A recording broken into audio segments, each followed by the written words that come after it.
Great. All right, welcome everybody. My name is Zach Sarkis. I will be your host today. I'm the executive director and one of the board members of New York HempLab. I'm happy to continue this series. You're joining us for part 12, I think. Is it 12 or 13? I'm having a moment. It's a number. It's a number that's way up there. And yeah, we've been slowly breaking down the MRTA, the Marijuana Regulation and Taxation Act, as in more of a group forum, doing play-by-play, section by section, in some cases line by line. And yeah, creating conversation on this so to help folks better understand this bill. Because we believe that the foundation of an equitable industry is a balanced opportunity and accessible understanding of the law. And that's why we're doing what we're doing. Joined today by HempLab board member Jason Klimek, who is also a lawyer and attorney, and then executive director of NORML, Mary Kruger. And today we are looking into subsection Article 222 of Article 6, which is the general provisions. And that's just going to be looking at how the law, the words around possession, home cultivation, redefining what's illicit and not is played out in this new bill. So I think there's going to be a lot of good content here. And before we go too deep into things, I want to give a big shout out to our sponsoring member, Harris Beach Law Firm. And they've been with us for a few years now, and we really appreciate the support. Big shout out to our 2021 sponsor members, Mad Hatter Hideaway Smoke Shop and the Wagner Firm, two groups that have stepped up substantially, and their financial contribution has really helped keep HempLab going forward. Big shout out to our sponsoring business members, NYCGPA, Tracy John Law Firm, Forefathers Innovation, Singer Farm Naturals, Cannamill, Boyle & Code, Dawson Law Firm, and Closed Loop Systems. And a big shout out to our 2021 members, No Wave, Plant Science Labs, Beacon Skiff, CBRE, EFPR Group, and Hellendale. All right, so as we're transitioning, Jason and Mary, y'all want to give an introduction yourselves, and we'll pick up on Article 222. Hey, I'm Jason Klimek. I'm an attorney at Woods Oviatt Gilman in the Cannabis Practice Group and Tax Group. As Zach said, board member of HempLab, also NORML, member of the New York State Bar Cannabis Law Committee, and general cannabis and law nerd. Always happy to be here, and please feel free to ask more questions, be lively. I think this section is going to be particularly interesting because it's like more of what affects regular people, what's illegal, what's not, in terms of possession and things like that. So it's a pretty interesting topic. Mary, take it away. Thanks, Jason. As Zach said, I'm Mary Kruger, the executive director and founder of NORML.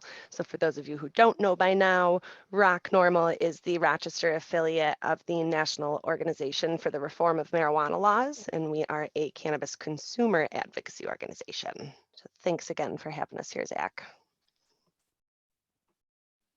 Totally, thank you both.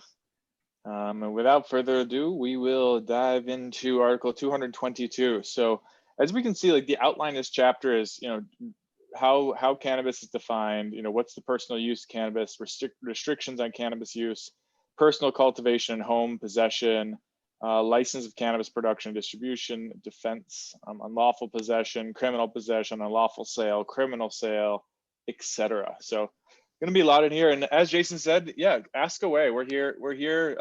Even if there's no such thing as a dumb question, and any question can inspire, a whole spin-off of conversation, and that's the best way we like to learn and share. So, welcome that at any point in time. And yeah, let's just pick up on in section 222. Part 1 says cannabis. So finding the definitions here. Should we read through these? I mean, we obviously did. We can just look at them. Yeah.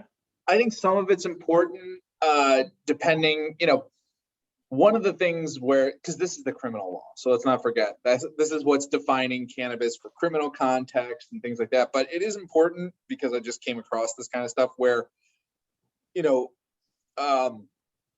variants of THC, so THC, V, P, all that stuff, that may be derived not from cannabis, but from hemp. It's all controlled by these definitions. And so like when there's like a loophole, it's because the definition didn't encompass that specific thing. That's how people were kind of getting around the Delta 8 and Delta 10 thing, was that, you know, well, it technically was derived from hemp, so it was never cannabis. But so I think some of it's important. Like we can skip over like the total like chemical stuff if they have that, like, but you know, I think it's important to say what cannabis is under the law.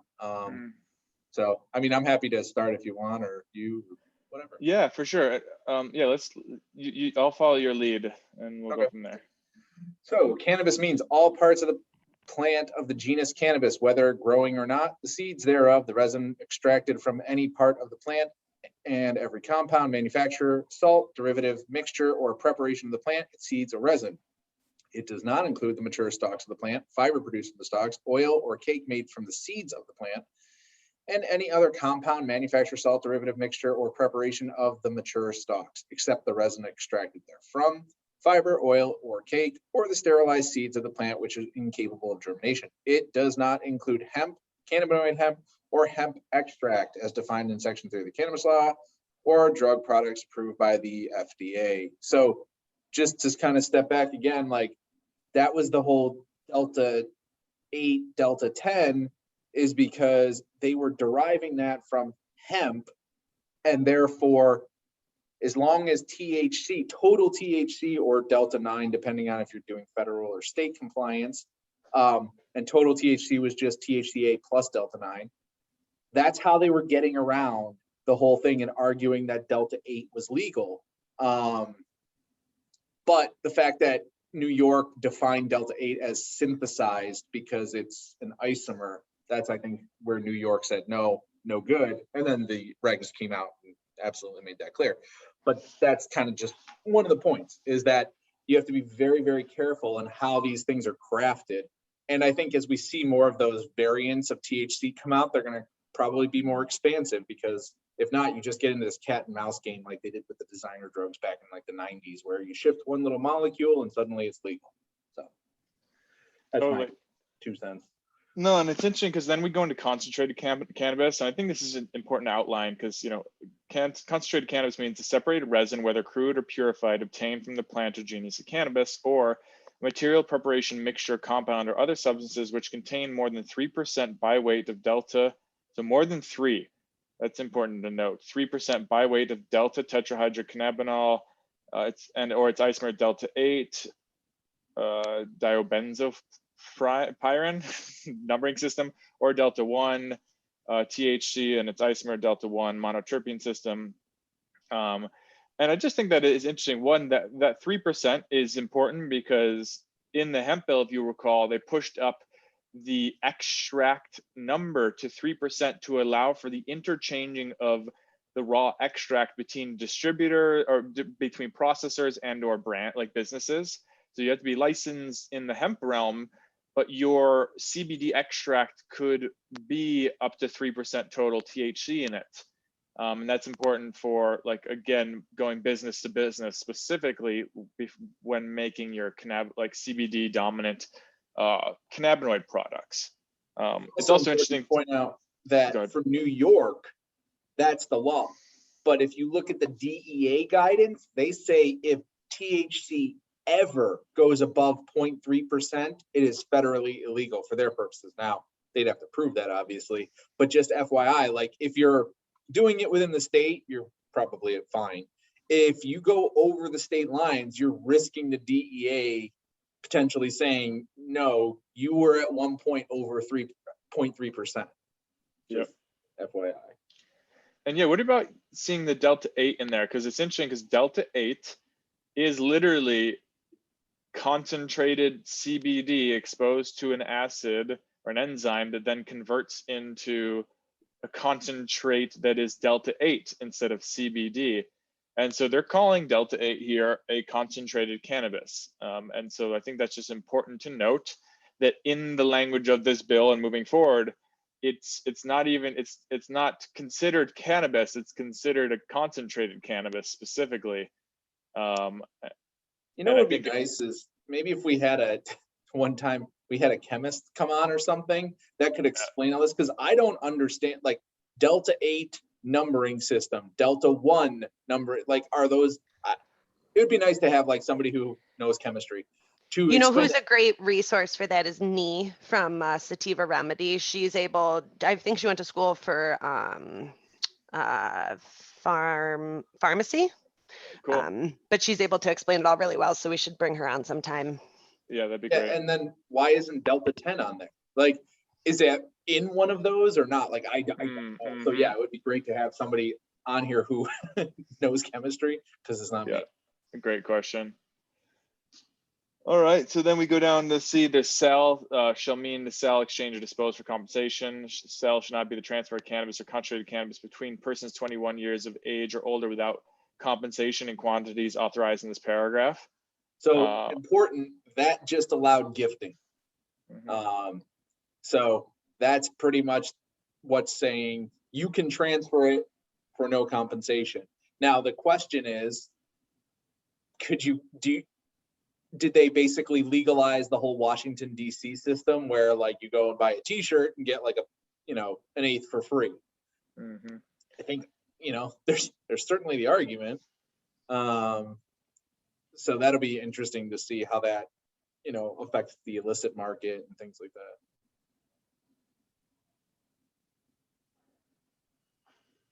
So then we have, for the purposes of this article, smoking shall have the same meaning as that term is defined in the section 3 of the cannabis law. Okay, personal use of cannabis, 22.05. Notwithstanding any provision of law to the contrary, 1, the following acts are lawful for persons 21 years of age or older. A, possessing, displaying, purchasing, obtaining, or transporting up to 3 ounces of cannabis and up to 24 grams of concentrated cannabis. So that's anytime, anywhere besides federal property within New York State. Correct? Yeah. That's, well, we'll caveat that with don't bring it on federal property in New York State, because that's still illegal. Yep. If you were going into a government building, I might leave the 3 ounces behind, but in general, that, it's legal to carry up to 3 ounces on you. Yep. So then there's B, transferring without compensation to a person 21 years of age or older up to 3 ounces of cannabis or 24 grams of concentrated cannabis. Using, smoking, ingesting, or consuming cannabis or concentrated cannabis unless otherwise prohibited by state law. D, possessing, using, displaying, purchasing, obtaining, manufacturing, transporting, or giving away to any person 21 years of age or older cannabis paraphernalia or concentrated cannabis paraphernalia. E, planting, cultivating, harvesting, drying, processing, or possessing cultivated cannabis in accordance with section 22.15. So we'll come across that in a little bit. So Matt says, does this mean retail shops can sell 3 ounces of flour and 24 grams of concentrate to consumer in a single transaction? That's a good, it's not defined, definitely not defined yet, but I bet you it's going to be somewhere in that realm. They may say like 1 ounce per day, like there might be some artificial caps that they'll do to prevent leakage, because someone buying ounces, 3 ounces every day, obviously most folks aren't going to be smoking 3 ounces every day. So I'm sure that would raise a flag for some kind of leakage or alternative methods of distribution. Not to say that that's wrong, but just that's something they would be looking for. Yeah, and I'm sure the regs will address maximum amount per sale. And then the question too is that does the buyer, does their information get input into a system that tracks it so they can't go to like, another store and buy again and exceed the limit? So that'll be interesting to see how they do all that. Cool. Yep, and then the F is assisting another person who's 21 years of age or older, or allowing property to be used in any of the acts described in the paragraphs A through E of this subdivision. So 2, cannabis, concentrated cannabis, cannabis paraphernalia, or concentrated cannabis paraphernalia involved in any way with conduct deemed lawful by the section are not contraband nor subject to seizure or forfeiture of assets under Article 480 of this chapter. Section 1311 of the Civil Practices Law and Rules or other applicable law, and no conduct deemed lawful by this section shall constitute the basis for approach, search, seizure, arrest, or detention. That's a big one. So they can't use cannabis as a reason to, search your car or anything like that. Which was a big point of contention early on. The DA in Erie County fully well admitted that's how they find guns, is they search because they smell cannabis, and then there's an illegal gun, things like that. Yeah, and even this year, that was still a very big point of contention in the final negotiations. Was still something that, the opposite powers that be that were lobbying against legalization were really trying to keep that in the law to allow it to be, I appreciate that insight, Mayor. So then we go down to number 3, except as provided in the subdivision 4 of the section, in any criminal proceeding, including proceedings pursuant to section 710.2 of the criminal procedure law, no finding or determination of reasonable evidence of the following facts and circumstances, either individually or in combination with each other. A, the odor of cannabis.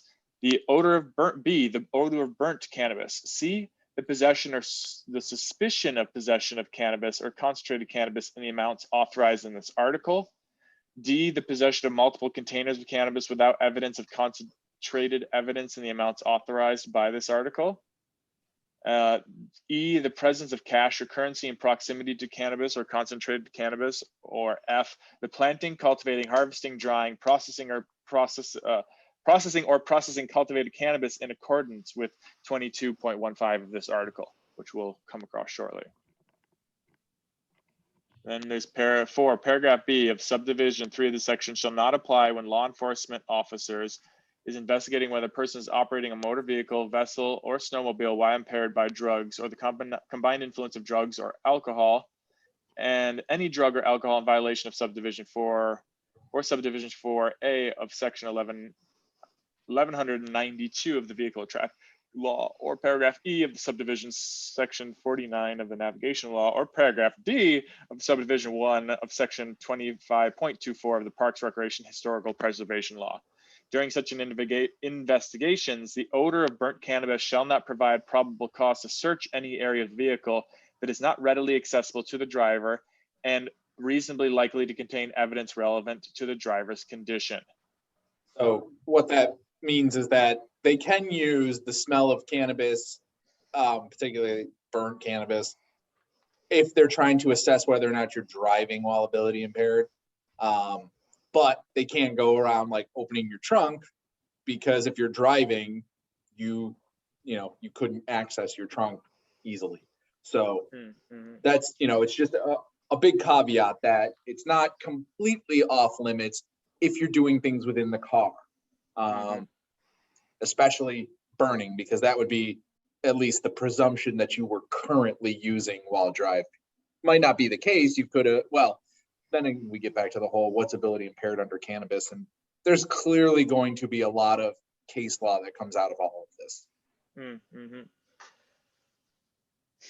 All right, do you want to take over restrictions on cannabis use? I think just adding on to that, in case it wasn't clear, from the consumer perspective, I know that driving around and smoking is a favorite pastime of many, but would just highly advise against it. It is legal for us to consume cannabis virtually everywhere else now. And so that's the one thing that law enforcement still has as a tool. So just don't do it. Just don't. It's just like alcohol, you can get it. It's called DWAI drugs. Do not drive while ability impaired, whether it's alcohol, cannabis, pharmaceutical, whatever it is. Like you're operating a 4,000-pound motor vehicle, be sober. Okay. Restrictions on cannabis use. Unless otherwise authorized by the law or regulation, no person shall smoke or vape cannabis in a location where smoking or vaping cannabis is prohibited pursuant to Article 13E of the Public Health Law, or smoke or vape or ingest or cannabis or concentrated cannabis in or upon the grounds of a school as defined in subdivision 10 of section 1125 of the education law, or in a school or in or on a school bus as defined in the VTL, provided, however, provisions of the subdivision should not apply to acts that are in compliance with Article 3. So if you have if you're a medical patient, that's not the case. So they are, opening the door to you could consume medical cannabis at school if you're a patient. Now, I imagine you'd have to treat it like every other drug if they allow it, that, you have to do it under the supervision of the school nurse and things like that. But that's a specific carve out for medical patients. Notwithstanding any other section of the law, violations of restrictions on cannabis are subject to a civil penalty not to exceed $25 or an amount of community service not exceeding 24 hours. So that's pretty much the penalty. And as you can see, it's pretty, it's the things that you can't do are pretty limited. But that doesn't mean this is just for state purposes. So that doesn't mean that, for example, a municipality couldn't enact something that says, just like, for example, in New York, drinking in public is not actually illegal for state law purposes, but New York City has made it illegal. And I'm sure there are other municipalities that have too. So they could do things like that where we don't want you intoxicated in public, things like that. So just because the state is saying, here's the bare minimum, doesn't mean counties and such couldn't go a little bit further. So just be aware. Appreciate that insight for sure. So let's see. All right, personal consumption and home possession of cannabis. Except as provided for in section 41 of the cannabis law, and unless otherwise authorized by law or regulation, no person may plant, cultivate, harvest, dry, possess, or process or possess more than 3 mature cannabis plants and 3 immature cannabis plants at any one time, or plant, cultivate, harvest, dry, process, or possess within his or her private residence or on the grounds of his or her private residence more than 3 mature cannabis plants and 3 immature cannabis plants at any one time, or being under the age of 21, plant, cultivate, harvest, dry, process, or possess cannabis. All right, no more than 6 mature and 6 immature plants may be cultivated, harvested, dried, possessed within any private residence or on the grounds of a person's private residence. So just be aware.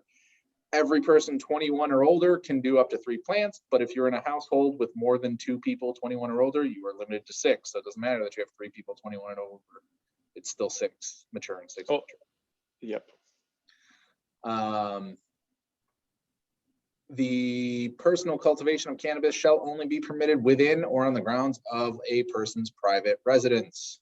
Any mature or immature cannabis plant described in paragraph A or B of the subdivision 1 of this section, and any cannabis produced by any such cannabis plant or plants cultivated, harvested, dried, processed, or possessed pursuant to paragraph A or B of the subdivision 1 of this section shall, unless otherwise authorized by law or regulation, be stored within such person's private residence or on the grounds of such person's private residence. Such person shall take reasonable steps designed to ensure that such cultivated cannabis is in a secured place and not accessible to any person under the age of 21. Notwithstanding any law to the contrary, a person may lawfully possess up to 5 pounds of cannabis in their private residence or on the grounds of such person's private residence. Such person shall take reasonable steps designed to ensure such cannabis is secured in a secure place, not accessible to any person under the age of 21. A county, town, city, or village may enact and enforce regulations to reasonably regulate the actions and conduct set forth in subdivision 1 of the section, provided that a violation of the regulation as approved by such county, town, city, village enacting the regulation may constitute no more than an infraction and may be punishable by no more than a discretionary civil penalty of $200 or less. Let's see. No county, town, city, or village may enact or enforce any such regulation or regulations that may completely or essentially prohibit a person from engaging in the action or conduct authorized by subdivision 1. So important, right? Because if a town, county, or not county, but if a town, opts out, they can't suddenly say, oh, well, you can't possess either. Right in the law, it says you cannot prohibit that. Also cannot prohibit the growing of. Okay. A violation of this section, other than paragraph A of subdivision 6 of this section, may be subject to a civil penalty of up to $125 per violation. The Office of Cannabis Management shall issue regulations for home cultivation of cannabis. The Office of Cannabis Management shall enact and may enforce regulations to regulate the action and conduct set forth in this section, including requirements for or restrictions and prohibitions on the use of any compressed flammable gas solvents such as propane, butane, or other hexane gases for cannabis processing or other forms of cultivation, manufacturing, or cannabinoid production and processing, which the office deems poses a danger to public safety, and to ensure that home cultivation of cannabis is for personal use by adults over the age of 21 in possession of cannabis plants and not utilized for the unlicensed commercial or illicit activity, provided any regulations issued by the office shall not completely or essentially prohibit a person from engaging in the action or conduct of this section. I think that's an interesting one. So basically it's saying explicitly that folks are allowed to do home extracts, but basically be prepared for them to say that there's not going to be any BHO, like protein, butane, hexane extract. So maybe you can have a tabletop CO2 extractor or a rosin press, or but maybe not an ethanol, for example. Just ethanol isn't a compressed flammable gas solvent, but it is a flammable solvent as well. So it's just an interesting thing to see. And folks who don't know, there are a multitude of differences in the tastes, the smell, the look with different extraction processes. Ethanol extraction looks one way, where CO2 extraction looks another, where the propane, butane, or hexane look another way. And most folks who aren't familiar with seeing the word propane, butane, or hexane as an extraction methodology must know that there is totally a craft industry on the West Coast for high quality extractions that are made from such flammable gas solvents. And some folks say they're the best smelling, best tasting extracts you could get when it comes to like dabbing or smoking concentrated cannabis or vaping concentrated cannabis, etc. So I think that's just important to know. And I think there will definitely be restrictions on municipal levels, as well as OCM, Office of Cannabis Management, may also say no to flammable gas solvents. And on the West Coast and other places, there definitely have been a lot of fires that burned down a lot of houses based off of improperly, extraction labs that are not like home-based extraction that is just not done in the right way. So it is definitely something that has a proven track record of being dangerous, but doesn't mean that it's like innately bad. I just think that's important to acknowledge. Yeah, but it's important to, make sure that cannabis does not turn into the next meth in terms of blowing up houses and things like that. So be careful. All right. The Office of Cannabis Management may issue guidance or advisories for the education and promotion of safe practices for activities and conduct authorized in subdivision 1 of this section. Subdivisions 1 through 5 of this section shall not take effect until such time as the Office of Cannabis Management has issued regulations governing the home cultivation of cannabis. The office shall issue rules and regulations governing the home cultivation of cannabis by certified patients as defined in section 3 of the law, no later than 6 months after the effective date of this article, and shall issue rules and regulations governing the home cultivation of cannabis for cannabis consumers as defined by section 3 of the cannabis law, no later than 18 months following the first authorized retail sale of adult use cannabis products to a cannabis consumer. So, but for section or subdivision 9, home cultivation would have been legal right now. It's not, but apparently, well, none of that is in effect right now, technically. So still technically punishable under whatever the current cannabis criminal prosecution law would be. But this was made effective, this law was made effective March 31st. So presumably by September 30th or August 1st, medical patients, October 1st, can grow. And then 18 months following the first retail sale, your guess is as good as mine. But I would plan on somewhere probably closer to the 3-year mark for non-medical patients. Let's see. All right. So just want to add to that for folks who aren't aware, it is extremely easy to get your medical card in New York State, given you have the funds to do so. The qualifying conditions have opened up significantly. So if anyone is interested in getting your medical card and have questions about that process, definitely reach out to Rock NORML, and we're happy to help walk you through that and give you some information around it. As we saw in Article 3, they open it up to any condition for which a doctor will certify a patient. So the doctor believes that cannabis can help, they can certify under the law. You don't have to meet the very, very restrictive conditions that were first under the medical law.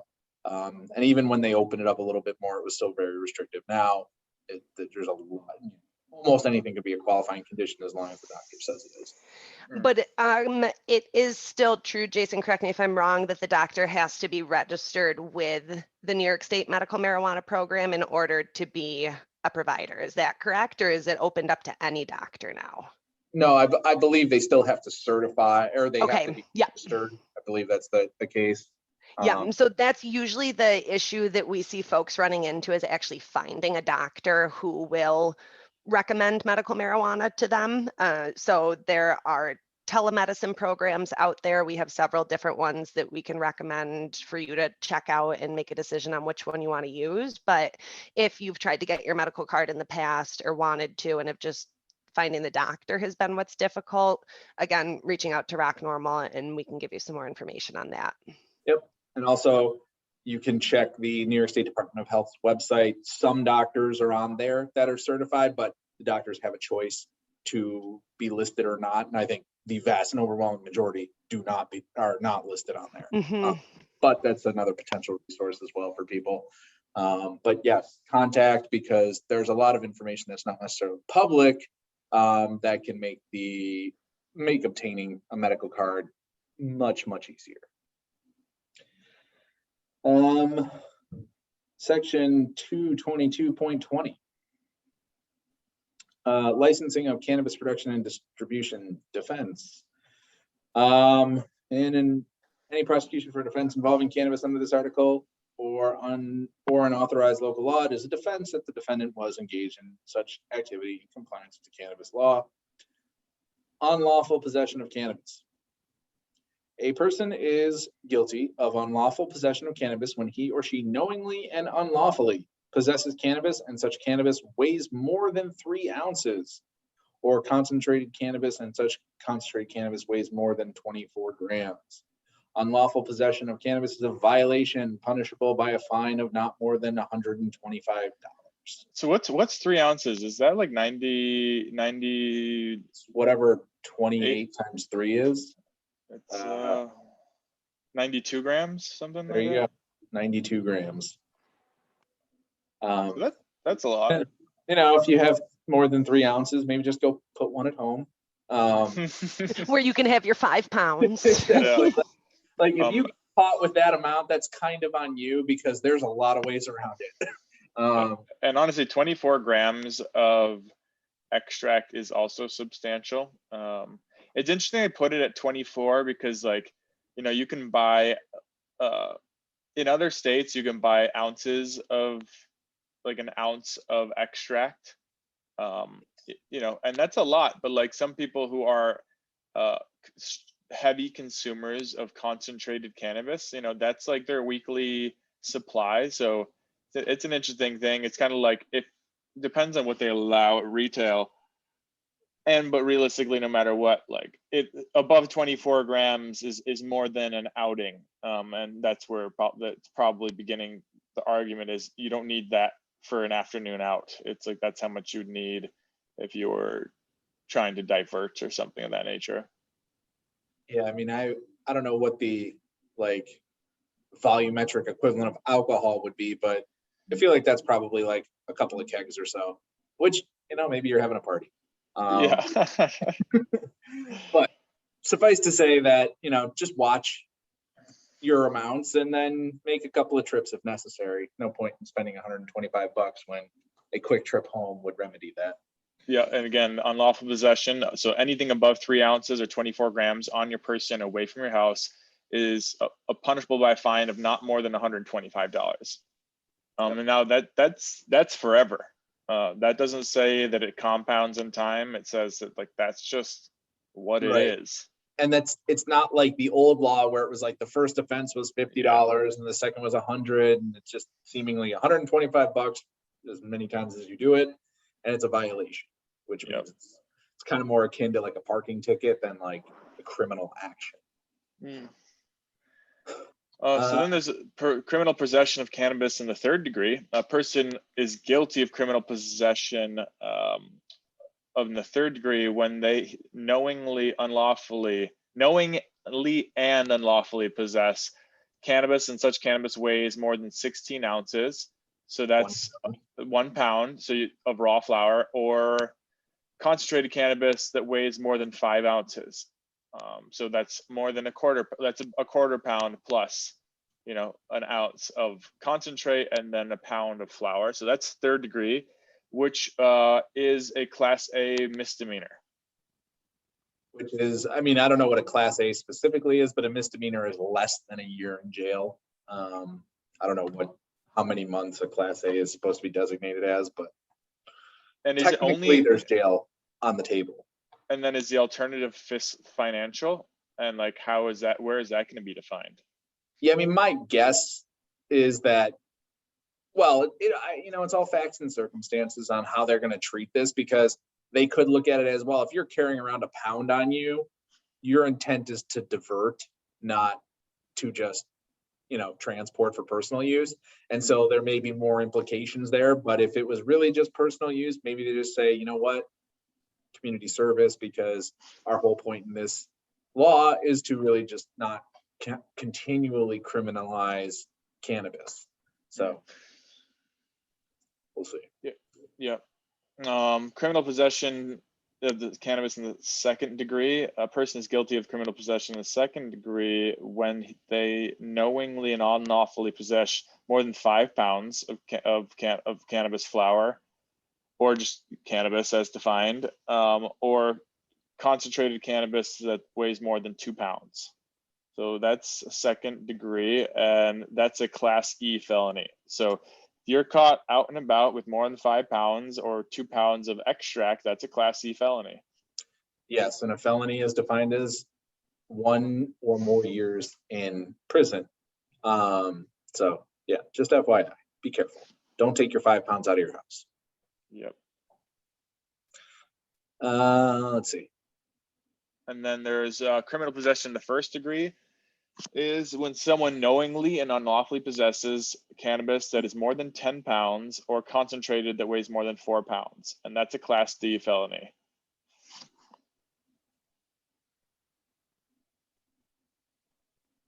And yeah, I think a follow-up would be to get someone who's an expert in criminal law to define what Class D felony looks like and what costs associated with that could look like, because I think that's important information too.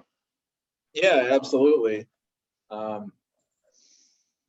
Yes, I agree. Yeah, Zach, we definitely have access to David Holland from New York NORML, who's a criminal attorney, and he can speak in detail about all of this. Awesome. Yeah, we should plan that. Love it. All right, so then 222.45, unlawful sale. So a person is guilty of unlawful sale of cannabis when he or she knowingly and unlawfully sells cannabis or concentrated cannabis. Unlawful sale of cannabis is a violation punishable by a fine of not more than $250. So that means every time if you're caught, in the unlawful category of sales, it's a fine of not more than $250. Wait, so going back, so does that mean all of so there's we're going to look at 3rd degree, 2nd degree, and 1st degree of criminal sale or unlawful sale. Does that mean that each one of them is paired with a no more than $250 fine and maybe jail time, like we said, when it comes to a felony, for example? Or is there is a tier where it's only going to cost you $250, but then everything beyond that is more? I mean, it depends on if you're pairing it with like the possession charges or anything else. So if you had like 5 pounds on you, actually, let's call it over 5 pounds, and you unlawfully sold it, then you've mixed two things together. But if you just had like a gram that you unlawfully sold, then technically I think that's only a $250 fine. Got it. Right, but well, if it was, let's just read through and then we'll say, like, does that $250 fine apply to every one of these following? Or is it only below the third degree? Is it up into the third degree? So my question is, so 22.5, criminal sale of cannabis in the third degree. A person is guilty of the sale of cannabis in third degree if they sell more, like knowingly and unlawfully sell more than 3 ounces of cannabis or more than 24 grams of concentrated cannabis. Or being 21 years of age or older, he or she knowingly and unlawfully sells or gives or causes to be given or sold cannabis or concentrated cannabis to a person less than 21 of age, except that in any prosecution in this subdivision, it is a defense of the defendant was less than 3 years older than the person under the age of 21 at the time of the offense. This subdivision shall not apply to designated caregivers, practitioners, employees of registered organizations, or employees of designated caregiver facility acting in compliance with Article 3 of the cannabis law.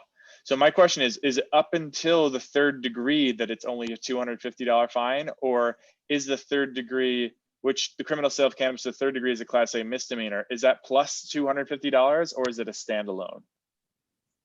I can't remember because there's some rule about like lesser included things that a criminal practitioner would have to get into because there's like, I forget, there's constitutional law stuff in there. Cool. So yeah.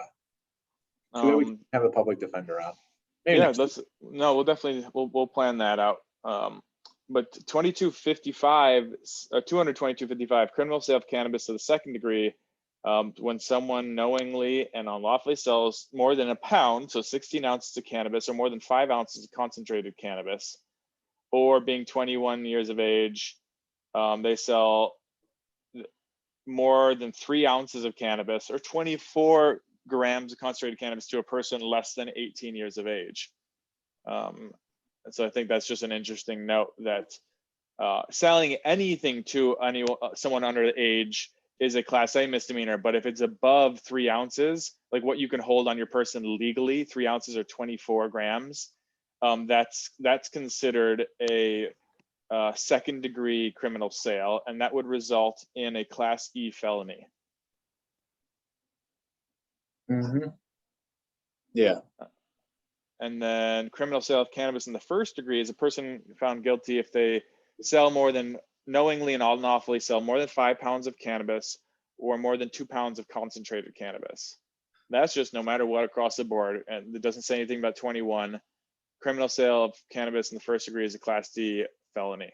So here's the question too, is because, and you know, rightfully so, most crimes have a knowing element.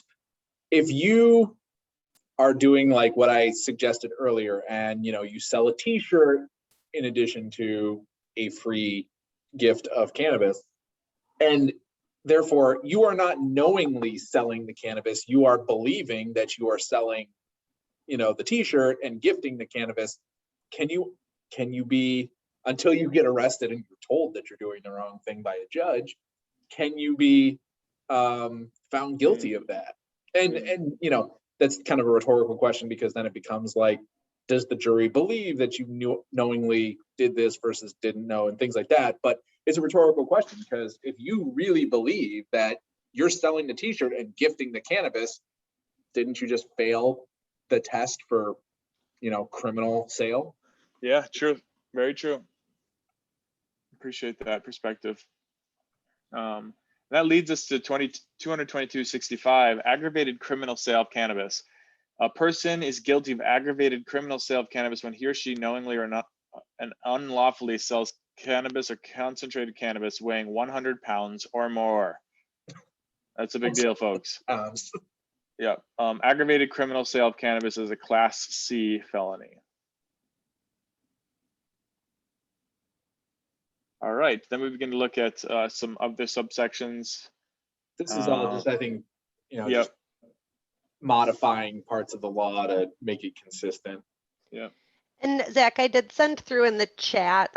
We had done Know Your Rights training a few months ago on this section specifically. So we did chart out all of these different charges with the different, you know, if fines or prison time go along with it. So I sent that link through in the chat here. So everyone has that just kind of breaks down what we talked about. Appreciate that, Mary. Just scrolling through here, you know, is there anything else that we want to dive into? There's criminals, paragraphs. We begin to see there's some language around getting, you know, the waiving, like sealing or expungement of the record.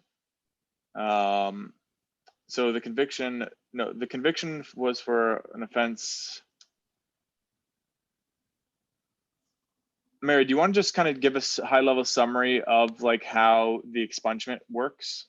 Actually, if we want to hold off and do this one next week, I'm doing a train the trainer the next 2 days with Drug Policy Alliance, legal aid folks, and it's on this stuff specifically. So I'll have a lot more to say to this next time. Excellent. No, I love that. Yeah, we can definitely kind of hit pause on that section because this is definitely a lot of language. As I'm scrolling down, you can see there's just a lot of like specifications of it's like a lot of crosshairs of different laws and redefining how things work. So it touches immigration law. There's things about automatic expungement and resentencing. So I'll have definitely all the details on that next time. Great. And yeah, as you can see here, 440.46a, motion for resentence persons convicted with certain marijuana offenses. And then yeah, that kind of that information all shifts, which is great. And I think it's also very it seems to be pretty complex from a high level. So we're super excited to hear what Mary has to bring back to us from that level, so we can provide more of a summary versus the actual section by section breakdown. Just keep on pushing ahead here, folks. Appreciate your patience. Does anyone have any standing questions at the moment? Anything that they're inspired by, intrigued by, or concerned by in what we've seen?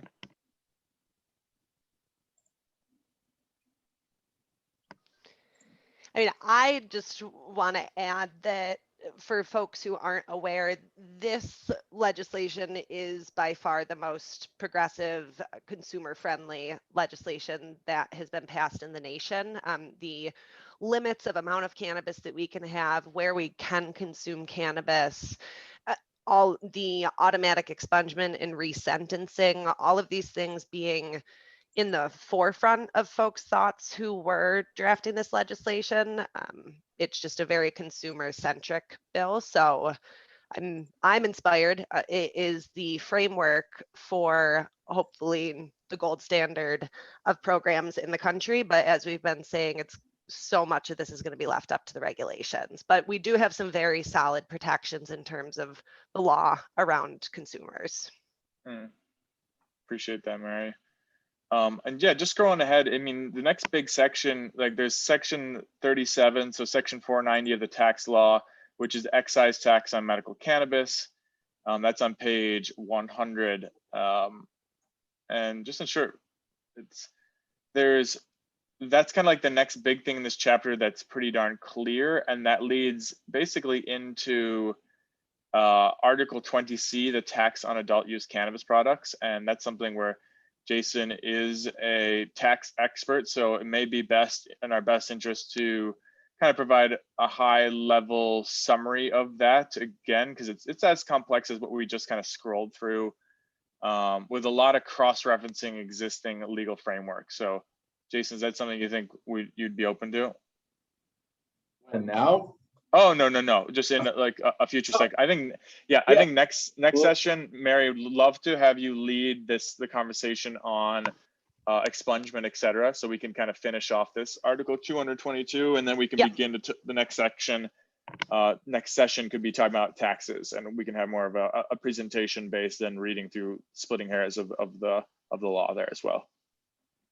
And yeah, thanks, Jessica. Appreciate that. Yeah, any more questions? I think we're going to take a pause on that for the day. We covered a bunch there, and it's pretty interesting to see the new framework from the legal perspective. And obviously that's going to cause a lot of change right now from a policy standpoint, from a law enforcement standpoint, and also what folks are free to do on their own time, on their own property. And that's pretty substantial. And as Mary said, it is the most kind of cutting edge of anything we've seen in the country. And now it really does come down to what regulations are also going to be layered on top of this law. Yeah, the regulations are where we're really going to see how things work, because the law just gives us outline, but yeah, the regs are what's going to control. Well, cool. Jason and Mary, thank you both so much for your time today. Appreciate you all being here as always. It's just so good to converse with you, and just everyone who's on this call, either live or watching the recording. Yeah, we're just super grateful to be able to enjoy ourselves while providing stuff that hopefully, like content that hopefully is supportive for wherever you want to be in relationship to cannabis moving forward. Please stay tuned. We'll see you next week. Big shout out to our sponsoring members, Harris Beach Law Firm, Mad Hatter Hideaway, and the Wagner Firm. And yeah, we'll see you soon. Take care, everyone. Have a great day, and see you next week. Thanks, Zach. Thanks, everyone. Yep. Bye-bye.